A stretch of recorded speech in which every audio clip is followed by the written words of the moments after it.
अरे झूले जब मैया जय जय भोलेला सेवा कहवा, निमिया के डहार मैया महारानी को सबसे प्रिय होता है आशा, सबसे प्रिय होता है ना, जैसे नीम झूलती है ना वैसे ही झूलने का।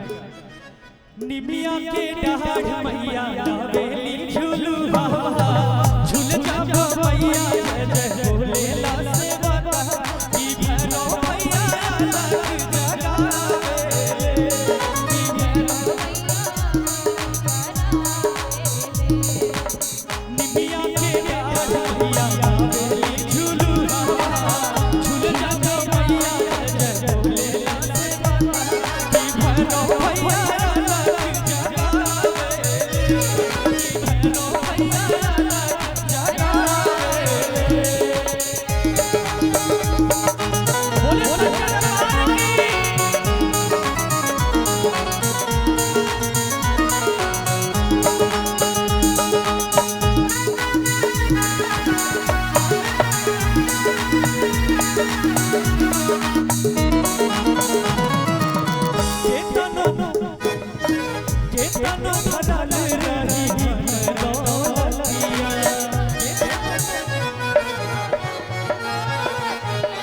सब कुछ मिल जाए पर दुनिया में माई ना मिली।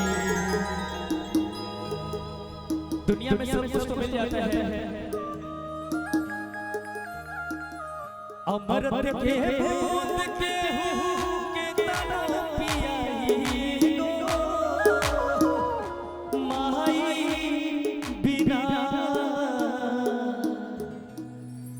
सब कुछ तो दोबारा बन जाता है, लेकिन एक माँ होती है ना, एक तो ये माँ जिसने पूरे जगत को जाना है, एक ये माँ जो हम सबके बीच बैठी है, हम सबको जाना है, हम सबको बड़ा किया है।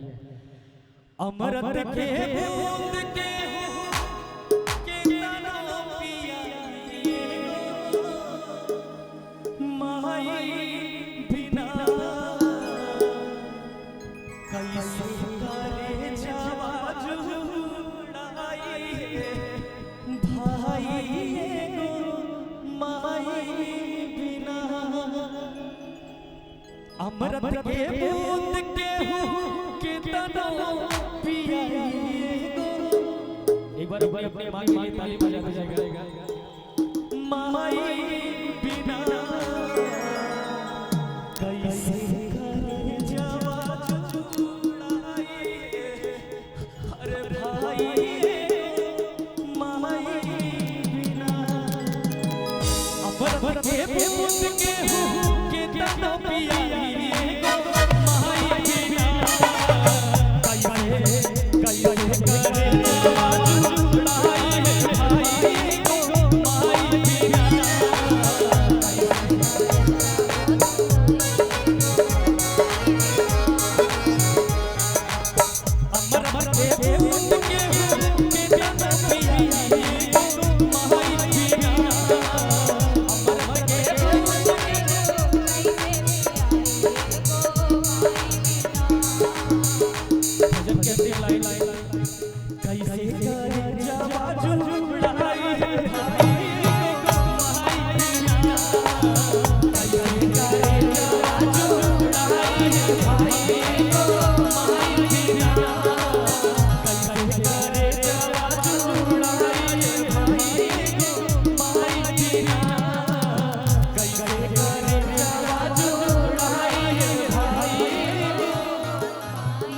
माई